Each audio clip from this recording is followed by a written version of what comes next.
नमस्कार भावी शिक्षक मित्र आणि मैत्रिणींनो, मी रेश्मा दिवस मॅडम आपल्या टीईटी ऑनलाईन बॅचमध्ये पुन्हा एकदा तुम्हा सर्वांचं मनापासून स्वागत आहे। चला मग वेळ वाया न घालवता आपल्या मानसशास्त्र या विषयाला सुरुवात करूया। बालमानसशास्त्र आणि अध्यापनशास्त्र या विषयामध्ये आपण क्रमशः आतापर्यंत काय शिकलो एका मिनिटात थोडंसं रिवाइज करू, जेणेकरून तुम्हाला अभ्यास करायला आणखी थोडीशी प्रेरणा मिळेल। पहिला टॉपिक पाहिला मानसशास्त्र, स्वरूप, व्याप्ती आणि संकल्पना, त्याच्या काही डेफिनेशन होत्या। त्यानंतर मानसशास्त्राच्या शाखा बघितल्या, कुठल्या शाखेमध्ये कोणत्या गोष्टीचा अभ्यास केला जातो हे फक्त लक्षात ठेवायचं आणि डेफिनेशन आणि कुठल्या मानसतज्ञाने मांडलेली आहे एवढा भाग महत्त्वाचा होता। त्यानंतर पुढे आपण आलो, त्याच्यामध्ये जे मानसशास्त्राच्या शाखा आपण शिकले क्रमशः टॉपिक आहे संकल्पना, स्वरूप, व्याप्ती, त्यामध्ये क्रमशःच आपण घेतलेला आहे। त्यानंतर या आधीच्या पण तासिकेमध्ये बघा अध्यापन अभ्यास पद्धती बघितल्या, एखाद्या बालकांची माहिती मिळवायची आहे तर ती कुठल्या पद्धतीने, मग सर्वेक्षण असेल, त्यानंतर प्रायोगिक पद्धत, निरीक्षण, आत्मनिरीक्षण, बाह्य निरीक्षण है ना, चुकीचे निरीक्षण होणे म्हणजे काय, निरीक्षण न करणे म्हणजे काय, असे बरेचसे प्रश्न आपण पाहिले। प्रायोगिक पद्धत पाहिली, विल्यम वुंट हे त्याचे जनक आहेत, प्रायोगिक पद्धतीचा त्यांनी पहिल्यांदा वापर केला हे पण आपण पाहिले। त्यानंतर या आधीच्या तासिकेमध्ये आपण अध्ययन हा भाग सुरू केला होता, मग आपण अध्ययनाच्या डेफिनेशन्स लक्षात कशा ठेवायच्या हे पण मी एकदा तुम्हाला सांगितलं आहे। रिव्हिजन तुमचं सुरू असेलच बघा, कुठल्या कुठल्या तज्ञांच्या व्याख्या होत्या, मन यांची होती, अनुभव आणि वर्तनाची, त्यानंतर गॅरेट यांची डेफिनेशन होती। ओके, गॅरेट म्हणजे नवी परिस्थिती असं आपण शब्द लक्षात ठेवलं होतं। त्यानंतर पुढची डेफिनेशन गिलफोर्ड यांची वर्तनात झालेला बदल किंवा परिवर्तन म्हणजे अध्ययन ही एक व्याख्या बघितली। मर्फी यांना अवबोधाची व्याख्या आणि उद्वर्ताची कारण अशी व्याख्या बघितली, तर मॉर्गन आणि किंग यांची अनुभवाचा परिपाक होय ना। त्यानंतर अध्ययन वक्र हा टॉपिक हा पॉइंट आपण सुरू केला होता। अध्ययन वक्र म्हणजे अध्ययनामध्ये प्रगती मोजण्यासाठी काढलेला आलेख म्हणजे अध्ययन वक्र। हे जे अध्ययन वक्र आहे याच्या संदर्भातली माहिती बघितली। काल एक आपण सर्वसाधारण वक्र बघितला, त्यामध्ये सुरुवातीचा टप्पा होता मंद गतीने अगदी प्रगती सुरू असते, त्यानंतर मात्र बालक जलद गती घेत आहे, जलद प्रगती सुरू होते, त्यानंतर पठारावस्था येते, थोडंसं कंटाळवाणं होतं आणि पठारावस्था एकदा संपली किंवा शिक्षकांनी त्यासाठी विविध उपक्रम करून पठारावस्था तिथंच थांबवायची असते, त्यानंतर मात्र अंतिम प्रगती आणि शेवटी परिसीमा गाठली जाते।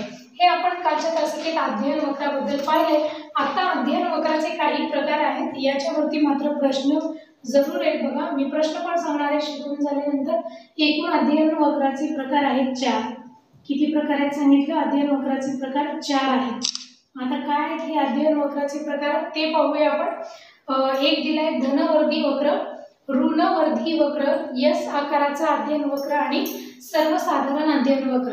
कन्फ्यूज करणारे काही प्रश्न याच्यामध्ये येत असतात, बघूया कुठले कुठले प्रकार सांगितले। पहिला प्रकार दिलाय धनवर्धी, धनवर्धी अध्ययन वक्र सांगितलंय, पटापट लिहित जाऊयात आपण थोडंसं। धनवर्धी आहे, त्यानंतर ऋणवर्धी पण आहे, त्यानंतर यस आकाराचा, हा यस आकाराचा जो आहे ना त्याच्यावरती जरा जास्त प्रश्न आहे बघा, म्हणजे जास्त वेळा यस आकाराचा वक्र आणि नेहमीचा सर्वसाधारण। सर्वसाधारण म्हणजे कालच्या तासिकेत जे आलेख काढला होता ना बोर्डवरती तो सर्वसाधारण मध्ये मोडतोय, सर्वसाधारण वक्र। अशा पद्धतीचे 4 अध्ययन वक्र सांगितले, धनवर्धी, ऋणवर्धी, यस आकाराचा आणि सर्वसाधारण वक्र। आता क्रमशः एक आपण क्रमाने बघत जाऊया। पहिला दिलाय धनवर्धी वक्र, आता याचा वापर काय हे काय आहे आपण लगेच बघू। 4ही प्रकार व्यवस्थित लक्षात घ्या। अध्ययन वक्राचे प्रकार किती आहेत, 4 आहेत, धनवर्धी, ऋणवर्धी, यस आकाराचा आणि सर्वसाधारण वक्र। जर डीएड सिलेबसचं मानसशास्त्राचं फडके प्रकाशनचं पुस्तक वापरत असाल तर त्यामध्ये याचा उल्लेख नाहीये। थोडंसं डीप मानसशास्त्र एसवायला, त्यानंतर टीवायला, एफवायला जे मानसशास्त्र मधून ग्रॅज्युएशन करतायत त्यांच्या पुस्तकांमध्ये आहे आणि बीएडला पण सिलेबसला हे अध्ययन वक्राचे 4 प्रकार आहेत, म्हणून जरासं विशेष लक्ष देऊन करा। धनवर्धी, ऋणवर्धी, यस आकाराचा आणि सर्वसाधारण। आता हा धनवर्धी काय आहे तर याच्यामध्ये सुरुवातीला मंद प्रगती असते, आणि नंतर प्रयत्नांमध्ये प्रगतीचा वेग हळूहळू वाढत जातोय. बघा आता सगळे प्रकार एकत्र झाले की थोडं कन्फ्यूज होईल, म्हणून आपण एक एक एक एक बघूया. चला, आणि थोडेसे महत्त्वाचे मुद्दे त्यातले नोट डाऊन पण करूयात, म्हणजे सगळ्यांमधला डिफरन्स लक्षात येईल. यातला पहिला प्रकार आपण बघतोय धनवर्धी वक्र.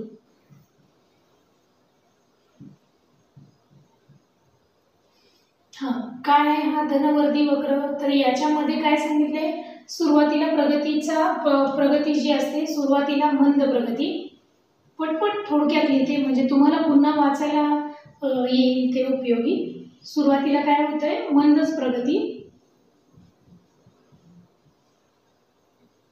व प्रयत्नानंतर प्रगतीचा वेग वाढतो.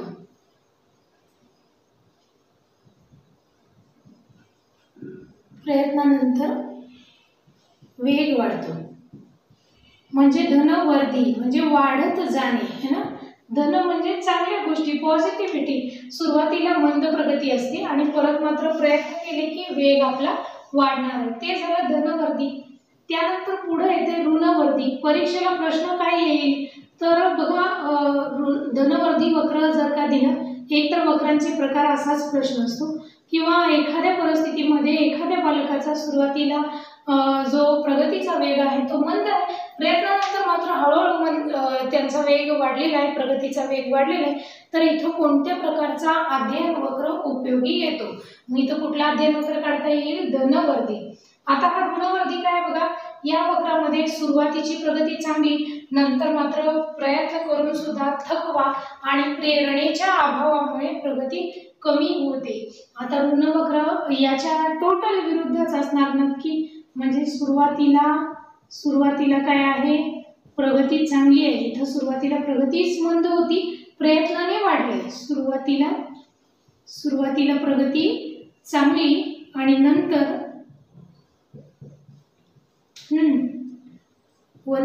प्रयत्न करून सुद्धा, हा शब्द फार महत्वाचा, नंतर प्रयत्न करूनही प्रगती कमी होते.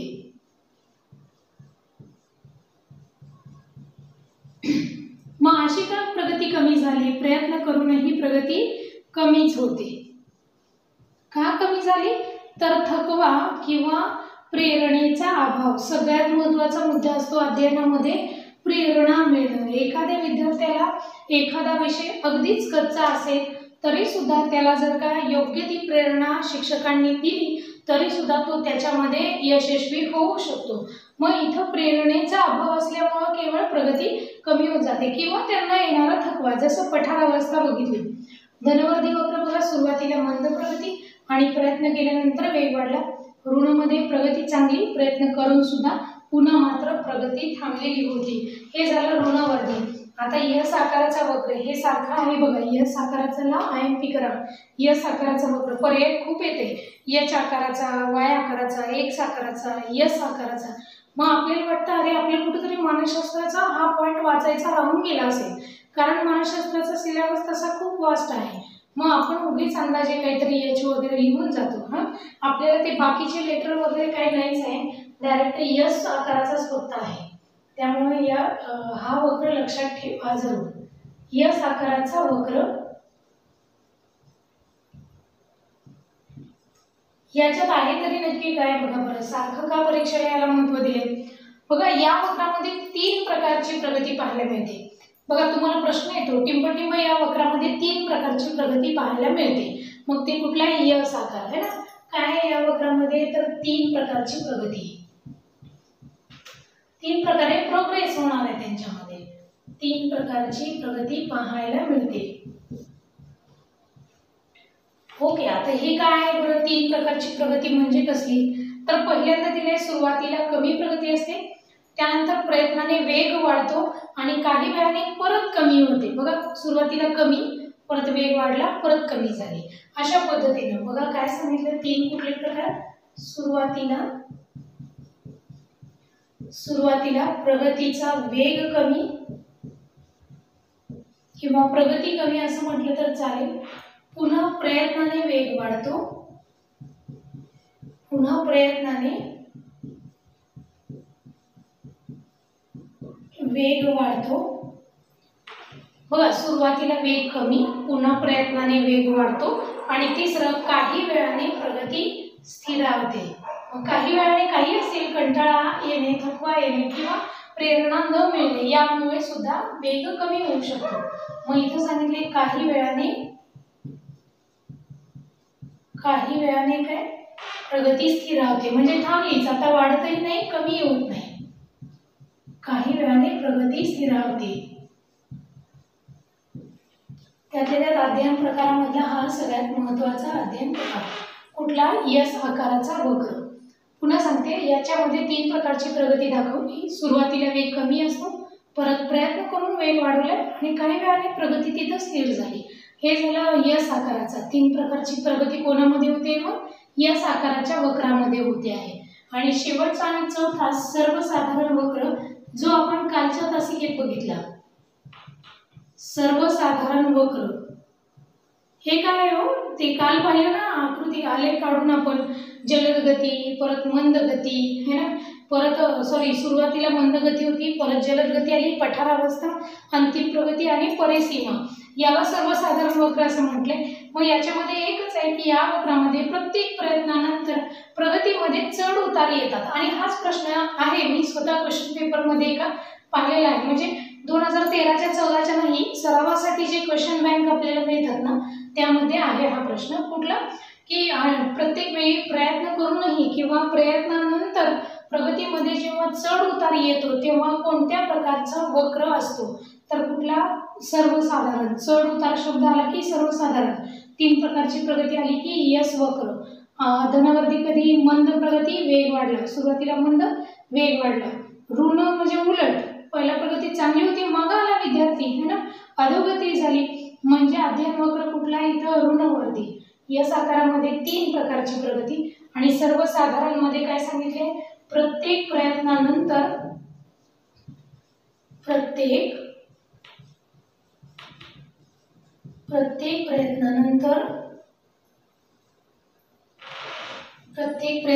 काय सांगितले यांनी? प्रगतीमध्ये चढ उतार येतात.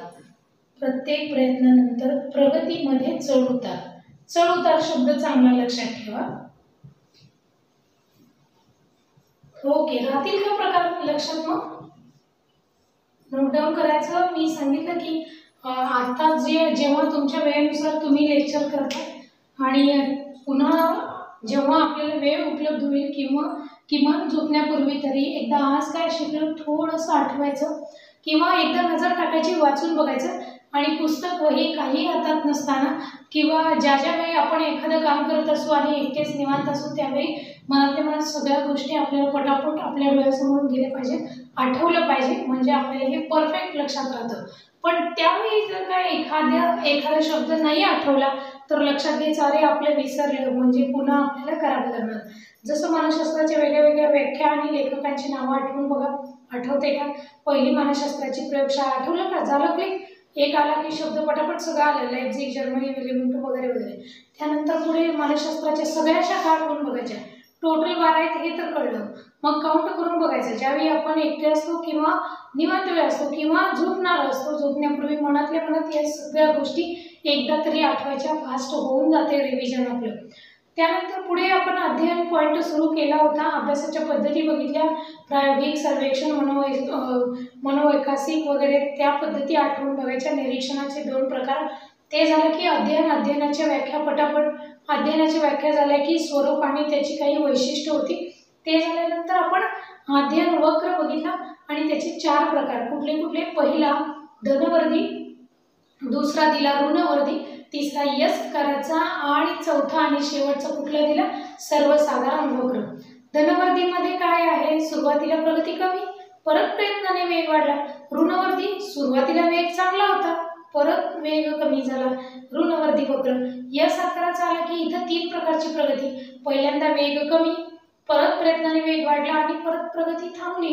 त्यानंतर सर्वसाधारण मध्ये आपण कालच्या तासिकेला बघितलेलं, पण शब्द चढ उतार हा शब्द चांगला लक्षात ठेवायचा. बघा मग किती मिनिटात रिव्हिजन होते पटापट, है ना. एकदा स्क्रीनशॉट घेताय का? लिहून घेणार आहेत का? जायचं का पुढं? ओके, घेतला असेल प्रश्न देते, लगेच पटापट पटापट उत्तर द्या हे पुसल्यानंतर. किती करेक्ट येते ते बघा.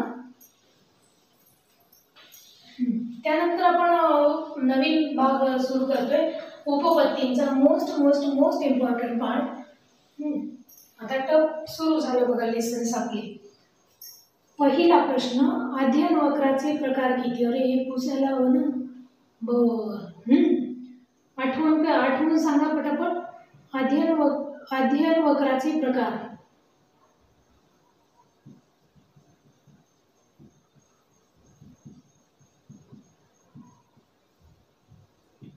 किती प्रकार आहेत ते बघा, उत्तर घ्या.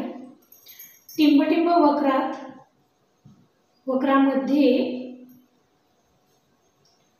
3 प्रकारची प्रगती होते. टिंबटिंब वक्रामध्ये 3 प्रकारची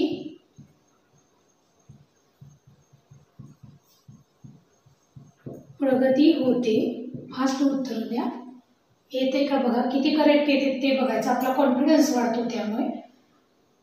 पुढे, टिंबटिंब वक्रात प्रगतीमध्ये चढ उतार असतो. हे प्रश्न ते क्वेश्चन बँक मध्ये सलग आले होते म्हणून हे मुद्दाम समाविष्ट केले. टिंबटिंब वक्रात प्रगतीमध्ये चढ उतार असतो.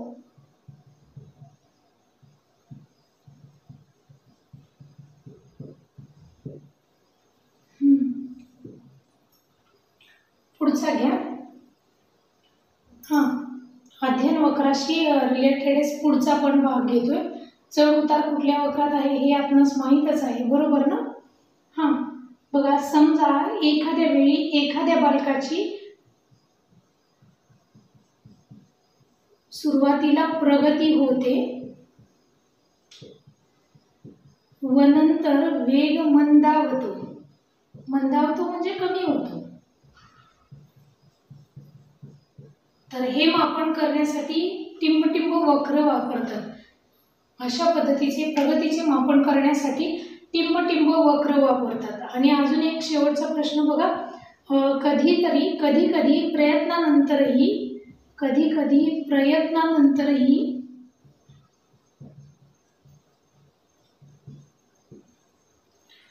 प्रगती थांबल्यासारखी वाटते. खूप प्रयत्न केला तरीही वाटते की नाही, मला जमत नाहीये हे. प्रगती थांबल्यासारखी वाटते. या अवस्थेला टिंबटिंब म्हणतात. आपण सर्वसाधारण वक्रामधलं कालच्या तासिकेत बघितले ना, त्याच्यावरती प्रश्न आला बघा. या अवस्थेला टिंबटिंब अवस्था असे म्हणतात. ओके, पटापट घ्या, आपल्याला उपपत्ती सुरू करायची आहे. अध्ययन वक्राचे प्रकार किती आहे? 4. उत्तर माझ्याशी कन्फर्म करा, करेक्ट येतील का? टिंबटिंब वक्रात 3 प्रकारची प्रगती होते. कुठल्या? यस आकाराचा वक्र. मी फक्त यस लिहिते, ऑप्शन राहते यस आकाराचा, एच आकाराचा, जी आकाराचा असेल. टिंबटिंब वक्रामध्ये प्रगतीमध्ये चढ उतार असतो. चढ उतार कुठल्या वक्रात आला? कुठला वक्र आहे ज्याच्यामध्ये चढ उतार आला? सर्वसाधारण वक्र. सर्वसाधारण. डॉट करते, जागा अपुरी राहिली. सर्वसाधारण. सुरुवातीला प्रगती झाली आणि परत वेग मंदावला म्हणजे कुठली? ऋणवर्धी. सुरुवातीला चांगलं होतं, परत मागे पडले ना, म्हणजे ऋणवर्धी प्रकार आला. आणि ही अवस्था कुठली हो? कधी कधी प्रयत्नानंतर सुद्धा प्रगती थांबल्यासारखी वाटते. या अवस्थेला काय म्हणायचं? पठारावस्था आली. अवस्था विचारली तर पठारावस्था. सर्वसाधारण वक्रामध्ये आला ना हा भाग, म्हणून इथं विचारला गेला. म्हणजे मंद प्रगती, परत जलद, पठारावस्था, अंतिम टप्पा, परिसीमा, हे शेवटच्या सर्वसाधारण वक्रात काल त्याचा आलेख आपण काढलेला होता. चला, आता नवीन पॉइंट सुरू होते, अध्ययनाच्या उपपत्ती. काही वेळा लर्निंग थेरीज असं पण त्याला म्हटलं जाते. म्हणजे अध्ययन करत असताना अध्ययन प्रक्रिया कशी होते याचा अभ्यास केला जातोय, त्याला अध्ययन उपपत्ती असं म्हटलं जाते. Most important part. खूप साऱ्या उपपत्ती आपल्याला यातून शिकायच्या आहेत आणि त्याच्यावरती खूप प्रश्न आहेत, आपल्याला माहितीच आहे. अध्ययनाच्या वेगळ्या आहेत आणि अध्यापनाच्या वेगळ्या आहेत हा. अध्ययनाच्या उपपत्ती थेरीज आहेत एक प्रकारच्या, किंवा त्याला आपण सिद्धांत असं पण म्हणू शकतोय. सूत्र, सिद्धांत, थेअरी. अध्ययनाच्या उपपत्ती म्हणजे लर्निंग थेअरीज सांगितले. आता हे काय बघा, अध्ययन प्रक्रिया नेमकी कशी चालते, अध्ययनात कुठले कुठले घटक असतात, किंवा कोणत्या पद्धतीनं व्यक्तीकडून अध्ययन एखाद्या कसं केलं जातं, याचा अभ्यास करण्यासाठी काही तज्ज्ञांनी अध्ययनाच्या उपपत्ती मांडल्या. म्हणजे थोडक्यात थेअरी मांडल्या की अध्ययन म्हणजे शिकणे, आपल्याला हे माहिती आहे. मग एखादी व्यक्ती शिकत असताना त्याच्याकडून कोणत्या पद्धतीने शिकलं जाते, म्हणजे काय म्हणायचंय बघा. उपपत्ती मांडणे म्हणजे काय, तर समजा फॉर एक्झाम्पल एखादा बालक आहे, एखादा विद्यार्थी आहे, त्याला समजा इयत्ता 5वीचा विद्यार्थी इंग्रजी वाचन त्याला शिकायचं आहे. मग इंग्लिश वाचन शिकताना किंवा गणितांची आकडेमोड करत असताना, किंवा लहान मुलांचा भाग घ्या थोडंसं, जेव्हा गणित हा विषय पहिल्यांदा शिकतायत, गणिताची आकडेमोड करत असताना त्यांना सुरुवातीला रेषा ओढून बेरीज करायला शिकवली जाते. 4चे 4 रेषा, 5च्या 5 सगळ्या रेषा मोजा आणि लिहा. पुन्हा बोटं मोजायला सांगितली जातात, परत ते तोंडी करू लागतं, बरोबर ना. मग ही जी शिकण्याची प्रक्रिया आहे, प्रत्येक व्यक्तीची शिकण्याची प्रक्रिया जरा काही प्रमाणात वेगळी. आता आपलंच उदाहरण घ्या ना, मानसशास्त्राची भीती काही विद्यार्थ्यांच्या मनामध्ये होती असा शब्द उच्चारला मी ना, आता राहिलेली नाही, तो भाग वेगळा, आणि ठेवायची पण नाहीये, आपल्याला चांगले यश मिळवून दाखवायचे. समजा मानसशास्त्राचा अभ्यास करण्याची प्रत्येकाची मेथड वेगळी.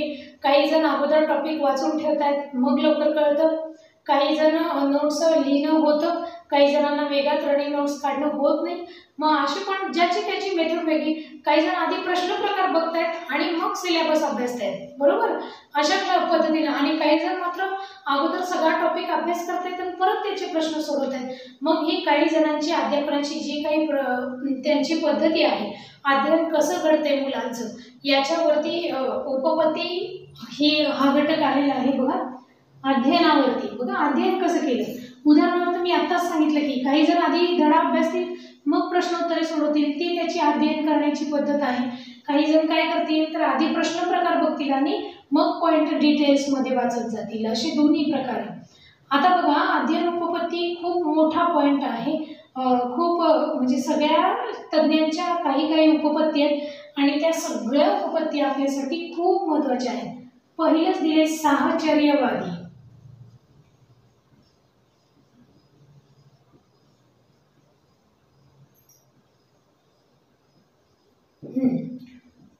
अगोदर काय करूया, सगळे मानसतज्ञ आणि त्यांनी मांडलेल्या उपपत्ती सगळ्या लिहून घेऊयात आधी, आणि त्यानंतर एक एक बघू. असोसिएशन आहे. असोसिएशन म्हणजे साहचर्य असं सांगितले. ओके. तर हे काय बघा, साहचर्यवादी उपपत्ती कोणी मांडले, साहचर्य या शब्दाचा अर्थ काय, हे मी थोडं प्रत्येकाची उपपत्ती समजवताना तुम्हाला समजावून सांगणार आहे. साहचर्य म्हणजे थोडक्यात संबंध किंवा कोरिलेशन, दोन गोष्टींमध्ये असणारा सहसंबंध असं सांगितले थोडक्यात. बघूयात याच्यामध्ये कुठले तज्ञ आहेत ते. एक तर थॉर्नडाईकची उपपत्ती अभ्यासायचे. आधी सगळ्या उपपत्ती व्यवस्थित लिहून घ्या. तज्ञ आणि त्यांच्या उपपत्तीचं नाव सारखंच येते. ही उपपत्ती कोणी मांडली किंवा थॉर्नडाईकने कुठली मांडली, नाहीतर जोड्या लावा, हे ठरलेलंच आहे. बघा, थॉर्नडाईकची कुठली सांगितली, साहचर्यवादी. वेळ लागू द्या पण परफेक्ट समजून घ्या. सिलेबस संपवण्याची जबाबदारी माझी, समजून घेण्याचं काम तुमचं आहे. त्यामुळे जितकं क्लिअर समजेल तेवढा चांगला प्रयत्न जरूर करा. त्यानंतर पॅवलॉव आहेत बघा, ही मानसतज्ञ आहेत बघा. यांच्या वेगळ्या उपपत्ती आहेत. यांनी मांडले की एखादा विद्यार्थी, एखादा बालक नक्की कुठल्या प्रक्रियेमध्ये, कुठल्या परिस्थितीत शिकत असतो आणि त्याला ते ज्ञान कसं मिळतं. आणि त्यानंतर ग्रुथी पण आहेत आणि हल पण. ग्रुथी आणि हल यांनी साहचर्यवादी उपपत्त्या मांडलेल्या आहेत. साहचर्य म्हणजे असोसिएशन म्हणजे साहचर्य सांगितलं तुम्हाला. हे काय आहे तर कोरिलेशन, थोडक्यात दोन्हीमध्ये असणारा परस्पर संबंध. म्हणजे काय, शिकत असताना ते जे बालक आहे ना, त्या परिस्थितीमध्ये दोन गोष्टींचा सहसंबंध जोडून ते शिकतं, म्हणून त्याला साहचर्यवादी असं म्हटले. प्रत्येकाच्या उपपत्ती डिटेल्स आहेत, परीक्षेमध्ये अभ्यासणार आहोतच आपण. थॉर्नडाईकने साहचर्यवादी उपपत्ती मांडली, तर पॅवलॉव यांनी अभिजात अभिसंधान ही उपपत्ती मांडली. अभिजात अभिसंधान, सगळे उपपत्ती ज्या आहेत आपण डिटेल शिकताना मी प्रत्येक शब्दाचा अर्थ सांगणार आहे. अभिजात म्हणजे काय, अभिसंधान म्हणजे काय, सगळ्या गोष्टी तुम्हाला मी समजवणार आहे. आता फक्त आपण यादी करतोय की आपल्याला किती उपपत्त्या टोटली अभ्यासायच्या आहेत ते.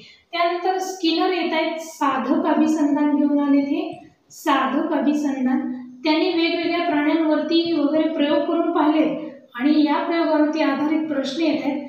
आपल्याला बीएड मधले आठवत असेलच. चला, त्यानंतर गृथी आले सानिध्य अभिसंधान मध्ये. गृथी यांचं सानिध्य अभिसंधान आहे.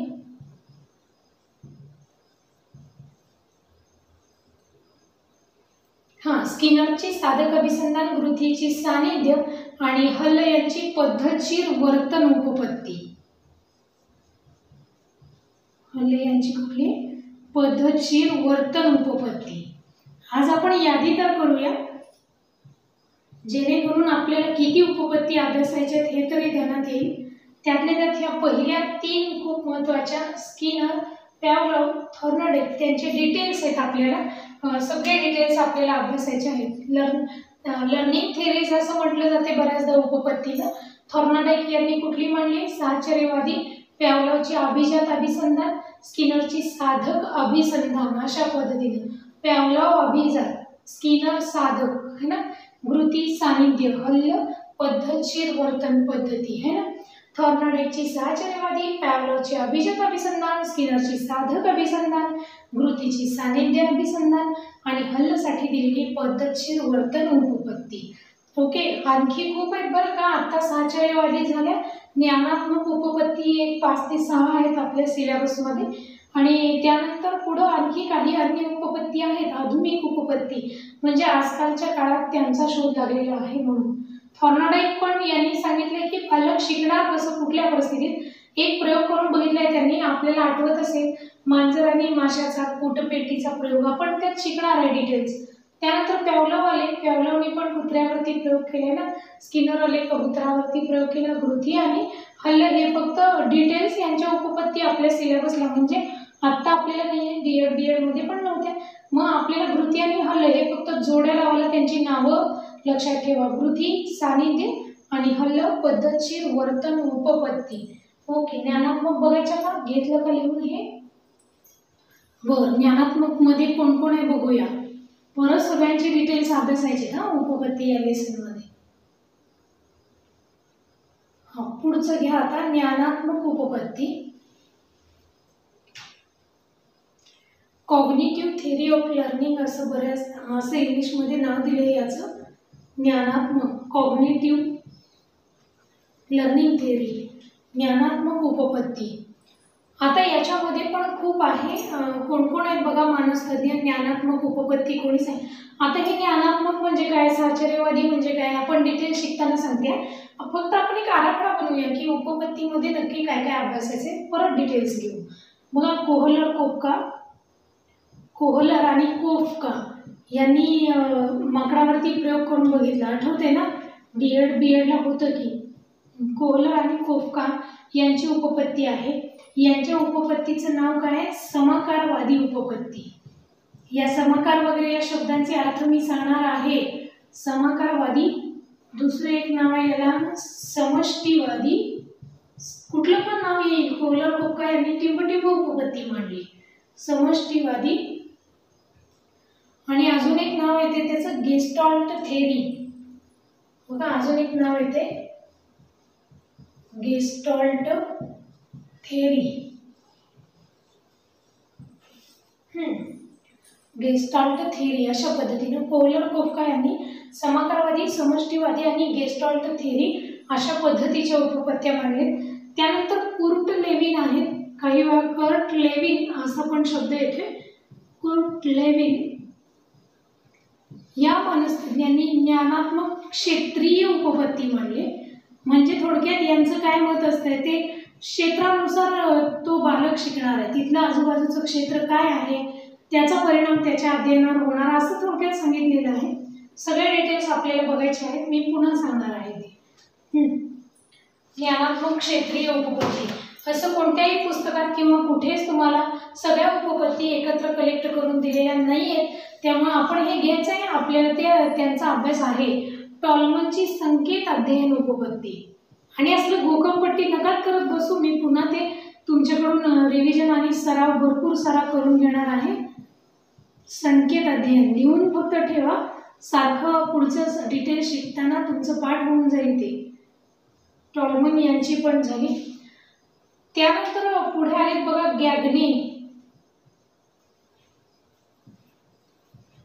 गॅगनी यांची श्रेणीबद्ध अध्ययन उपपत्ती.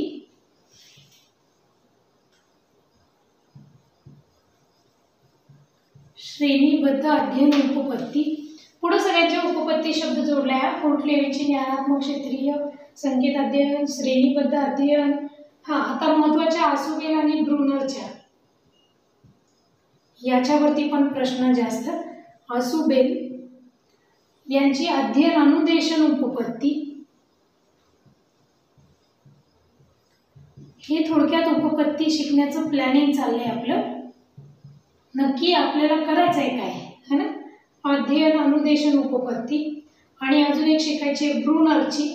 जर का मी एक एकच घेत गेले असते, काही जणांना वाटते आता लोड होते, इतकी नावं ऐकून भीती वाटते, असं काही नाहीये. जर एक एक घेत गेले असते तर अचानक मधले आले की आठवत नाही. म्हणून आधी टार्गेट ठेवूया, एवढ्या उपपत्तींचा अभ्यास करायचा आहे. एकत्रित लिहून घेऊया कुठली कोणाची उपपत्ती आहे आणि त्यानंतर डीपमध्ये घेऊयात. ब्रुनरची ज्ञानात्मक उपपत्ती.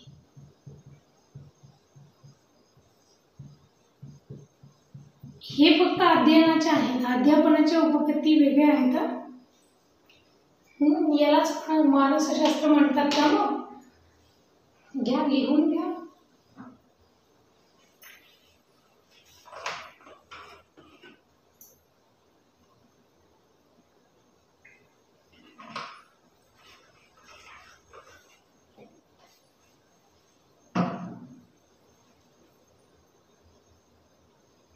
कोहलर आणि कोफका हे दोन वेगळे आहेत. यांनी समाकारवादी आणि समष्टीवादी उपपत्ती मांडली आहे. त्यांच्या उपपत्तीला अजून एक नाव आहे गेस्टॉल्ट थेअरी असं. हे पण लिहून घ्या व्यवस्थित. यांनी माकडावरती, चिंपांजी नावाच्या माकडावरती प्रयोग केलाय. सुलतान असं नाव दिलंय त्याला. बरोबर आठवते का. केळीचा घड अडकवलेला असतो, पिंजऱ्यामध्ये साईडला काट्या वगैरे ठेवलेल्या, एकात एक काठी जोडून ते केळी काढून खाण्याचा प्रयत्न करतायत आणि त्यातून त्यांचं अध्ययन घडतंय. होय ना. हे डीपमध्ये घ्यायचंय आपल्याला, घेणार आहोत आपण. कोर्टलेविन यांची ज्ञानात्मक क्षेत्रीय आहे. क्षेत्र जसं तसं बालकाचं अध्ययन घडतं, आजूबाजूची परिस्थिती त्याच्यावरती परिणामकारक ठरते. टॉलमन यांनी संकेत अध्ययन दिले. गॅगने यांचं श्रेणीबद्ध अध्ययन आहे, श्रेणीनुसार अध्ययन घडतं. आसुबेलचं परीक्षेला डिटेल्स आहे. टॉलमन गॅगने डिटेल्स नाही आहे. आसुबेल, ब्रुनर, लेविन आणि कोहलर, कोफका डिटेल्स आहे. आसुबेलचं मत आहे अध्ययन अनुदेशन आणि ब्रुनरचं ज्ञानात्मक उपपत्ती.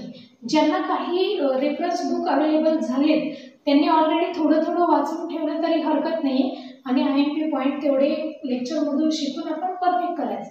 आणि ज्यांना मिळालं नाही त्यांनी पण खचून जायची गरज नाही. मी सगळे पॉईंट त्याच्यामध्ये समाविष्ट करणार आहे, तुमचं अजिबात नुकसान होणार नाही. चला, आधुनिक उपपत्ती दोनच आलेले आहेत. दोन आधुनिक उपपत्ती आहेत. प्रभुत्व संपादन एक आहे ब्लूम यांची, डॉक्टर बेंजामिन ब्लूम असं त्यांचं नाव आहे. बघा, तिसरा प्रकार 3 बघितलं का. साहचर्यवादी, ज्ञानात्मक आणि आत्ताच झालेली आधुनिक उपपत्ती.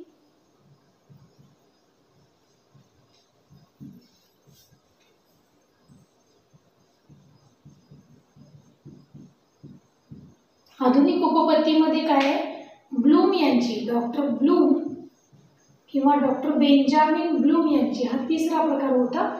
यांची प्रभुत्व संपादन, कुठली, प्रभुत्व संपादन उपपत्ती. म्हणजे एखाद्या गोष्टीवरती आपण प्रभुत्व मिळवणे आणि त्याच्यामधून अध्ययन घडत जाते. त्यानंतर पुढचे आले बांदुरा. या दोन्हीची डिटेल्स आहेत आपल्याला. बांदुरा यांची कुठली, बांदुरा यांची सामाजिक अध्ययन उपपत्ती. सामाजिक अध्ययन म्हणजे बालकाच्या अध्ययनावरती समाजाचा परिणाम त्यांनी दाखवले, समाज या घटकाचा कसा परिणाम होतो. अशा पद्धतीच्या 3 उपपत्ती आपल्याला शिकायचे. एक साहचर्यवादी, दुसरी आत्ताच सांगितल्या पद्धतीने ज्ञानात्मक आणि तिसरी आधुनिक, ब्लूम आणि बांदुराची. ओके, किती झाले बघा, 6 आणि 5 11 12 13 उपपत्ती अध्ययनाच्या आहेत. अध्यापनाच्या थोड्याशाच आहेत, कमी आहेत त्या. कन्फ्यूज होणार नाही, छान आहेत उपपत्ती, अगदी स्टोरी ऐकल्यासारखं वाटेल, बोर वगैरे अजिबात होणार नाही. चला, साहचर्यवादी सुरू करायची का. असोसिएशनिझम थेरी, असोसिएशनिझम थेरी, साहचर्यवाद, असोसिएशनिझम थेरी असं नाव दिले त्याला. पहिलं सुरू करू आता. चला, आहात ना तयार शिकायला. ओके, घ्या मग साहचर्यवादी उपपत्ती. याच्यात पहिलं नाव कोणाचं आहे, थॉर्नडाईकचं आहे. बर, पहिली आपण कोणाची उपपत्ती शिकणार, मग थॉर्नडाईकची शिकून घेणार. सगळ्या उपपत्ती शिकायचे, 2-3 सोडल्या तर बाकी सगळ्यांचे 10 तर उपपत्तींचे डिटेल्स शिकायचेच आहेत. हा, डीप मध्ये शिकायचं. खूप सारे पॉइंट निघतात बघा याच्यामध्ये, खूप सारे प्रश्न पण आहेत, तुम्ही पाहिलं असेलच ऑलरेडी. प्रत्येकाने काही ना काही सिलेबस सर्च करून पुस्तक आणून ते बघितलंय, त्यामुळे तुम्हाला याची कल्पना आहे हे किती महत्त्वाचं आहे ते. इथं थॉर्नडाईक यांच्याबद्दलची पहिल्यांदा माहिती बघा. तर 19व्या शतकामध्ये पहिल्यांदा अध्ययनाच्या उपपत्तीची सुरुवात झाली. काय सांगितले यांनी, तर 19व्या शतकात काय झालं, सुरुवात झाली. पॉइंट्स नोट डाऊन करत चला, वाटलं तर म्हणजे सोपं जाईल तुम्हाला. 19व्या शतकात सुरुवात झाली. कशाला सुरुवात झाली, तर उपपत्त्यांचा शोध लागला. 19व्या शतकात सुरुवात झाली. हा फर्स्ट पॉइंट आहे आपला. त्यानंतर पुढे बघा काय सांगितले, तर एडवर्ड थॉर्नडाईक, नाव काय यांचं, एडवर्ड थॉर्नडाईक.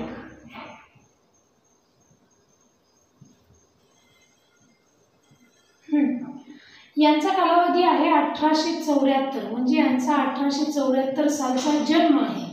1874 ते 1949 पर्यंत, 1874 ते 1949 पर्यंत. हे कुठले आहेत, अमेरिकेचे आहेत. कुठले, अमेरिकन तत्ववेत्ते, अमेरिका. हे पण सारखं विचारतात बरं का. सगळे जे तज्ञ आता बघितले, पॅवलॉव असेल, स्किनर असेल, त्यांची देशांची नावं पण लक्षात ठेवावीच लागतात. पुन्हा एकदा सांगते, थॉर्नडाईकची जी उपपत्ती आहे 19व्या शतकात त्याला सुरुवात झाली. एडवर्ड थॉर्नडाईक असं त्यांचं नाव आहे. 1874 ते 1949 आणि ते कुठले, अमेरिकेचे आहे. मग अध्ययन विषयक उपपत्ती मांडणी करण्याचा जो मान आहे तो पहिला बहुमान थॉर्नडाईक यांना मिळालाय. म्हणजे अध्ययन उपपत्तीचा जनक म्हटलं तर त्यांना हरकत नाहीये. मग प्रश्न काय येतो, मानसशास्त्रामधील अध्ययन विषयक उपपत्ती मांडण्याचा पहिला बहुमान टिंब यांना मिळाला. कोणाला मिळालाय, थॉर्नडाईक यांना, है ना, उपपत्ती मांडण्याचा. पण अध्ययन विषयक हा शब्द लक्षात ठेवा, अध्यापनाच्या वेगळ्या आहेत बरं का.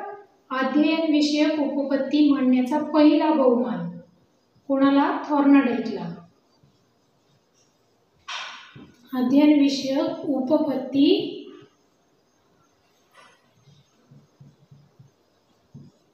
मांडण्याचा पहिला बहुमान कोणाला मिळाला, थॉर्नडाईक यांना मिळाला. आपण थॉर्नडाईक बघतोय, त्यांचं जसं विज्ञानामध्ये वगैरे असतं की एखाद्या शास्त्रज्ञाचा परिचय असतो ना, इंट्रोडक्शन टू सायंटिस्ट, त्या पद्धतीने चालले बघा. हे एडवर्ड थॉर्नडाईक 19व्या शतकात होते. 1874 ते 1949 ते अमेरिकेचे आणि अध्ययन विषयक उपपत्ती मांडण्याचा पहिला बहुमान किंवा उपपत्त्यांचं जनकच थॉर्नडाईक हे आहे. त्यांनी सुरुवातीला ही उपपत्ती मांडण्याची सुरुवात केली. मग ही जी उपपत्ती साहचर्यवादी त्यांनी मांडली ती कशामध्ये मांडली, तर ॲनिमल इंटेलिजन्स नावाचा ग्रंथ त्यांनी लिहिलाय. ही उपपत्ती कुठं मांडली, ॲनिमल इंटेलिजन्स, मोस्ट इम्पॉर्टंट. ग्रंथाचं नाव सारखंच येते, लक्षातच ठेवावं लागणार आहे. ही उपपत्ती ॲनिमल इंटेलिजन्स या ग्रंथात मांडली. ॲनिमल इंटेलिजन्स, हा असंच नाव येते, ॲनिमल इंटेलिजन्स या ग्रंथाद्वारे मांडली. म्हणजे एडवर्ड थॉर्नडाईक यांची उपपत्ती कोणत्या ग्रंथात मांडलेली आहे असा प्रश्न येईल, किंवा थॉर्नडाईक यांचा ग्रंथ कोणता, ॲनिमल इंटेलिजन्स. साहचर्यवादी उपपत्ती कुठून आली, ॲनिमल इंटेलिजन्स या ग्रंथामधून आलेली आहे. लक्षात राहील. 19व्या शतकात सुरुवात, 1874 ते 1949. अमेरिकेचे आहेत ते. त्यांनी उपपत्ती मांडण्याचा पहिला बहुमान मिळवलाय. कुठला ग्रंथ लिहिलाय त्यासाठी, ॲनिमल इंटेलिजन्स. त्याचबरोबर त्यांनी कुठल्या प्राण्यावरती प्रयोग केलाय ते पण सारखं परीक्षेला येते. कुत्रा, मांजर, मासे आणि कोंबड्या. कुत्रा, मांजर, मासे आणि कोंबड्या इत्यादी प्राण्यांवरती प्रयोग.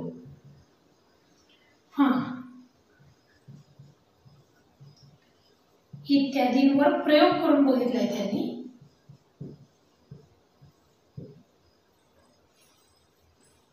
पुन्हा एकदा सांगते, हे लक्षात ठेवणं गरजेचं आहे. महत्त्वाचे पॉइंटच मी तुम्हाला काढून दिले. थॉर्नडाईक 19व्या शतक, 1874 ते 49. अमेरिकेचे आहेत ते. पहिला बहुमान मिळालाय उपपत्ती मांडण्याचा. ॲनिमल इंटेलिजन्स या ग्रंथात झालंय. कुत्रा, मांजर, मासे आणि कोंबड्या या प्राण्यांवरती त्यांनी प्रयोग केले. अजून एक वाक्य असतं, मानव प्राणी आणि मानवेतर प्राणी यांच्या अध्ययनात साम्य टिंब या तज्ज्ञांनी दिलं. कोणी सांगितले साम्य? मग थॉर्नडाईक यांनी सांगितले. हे पण वाक्य सारखं रिपीट होते बघा, म्हणून नोट डाऊन करून घ्या, उपयोग होईल त्याचा. मानव प्राणी व मानवेतर प्राणी यांच्यातलं साम्य. मानव प्राणी आणि मानवेतर प्राणी यांच्या अध्ययनात साम्य आहे असं त्यांचं एक वाक्य आहे. हे त्या ॲनिमल इंटेलिजन्स ग्रंथात लिहिले. यांच्या अध्ययनात साम्य आहे हे कोणी सांगितले?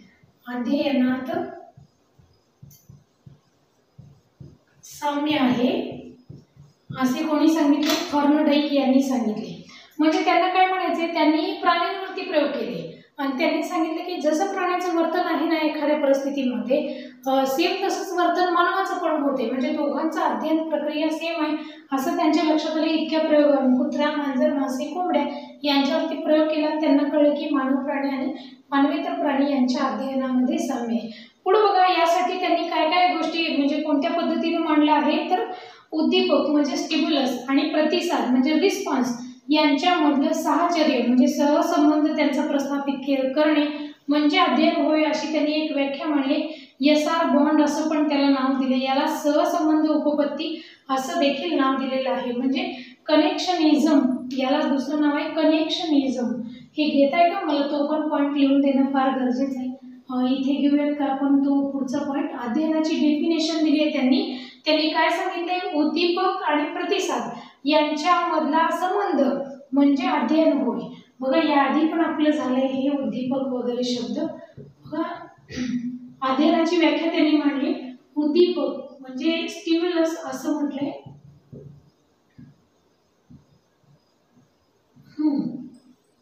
उद्दीपक आणि दुसरं दिलंय प्रतिसाद.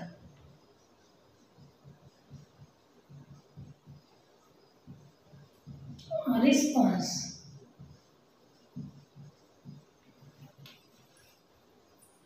यांच्यातील सहसंबंध म्हणजे अध्ययन.